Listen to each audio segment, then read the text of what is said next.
Hello hi friends, नमस्कार, जय जगन्नाथ। चलतु आज मोर फास्ट ब्लॉग स्टार्ट करवा।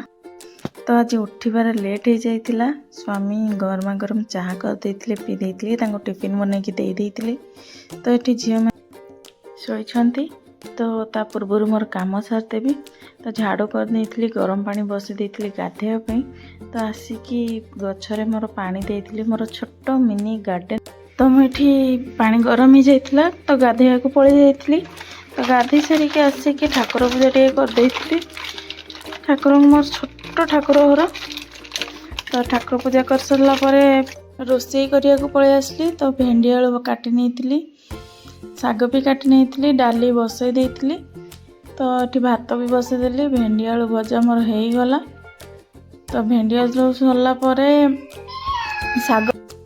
साग बसई देथिली। तो एटा होची फुलकोबी पत्र साग।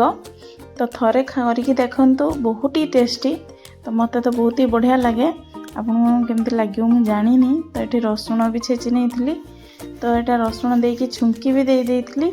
छुंक देले बढ़िया लगे। ये सागटी गरम गरम खाया को बहुत ही टेस्टी लगे।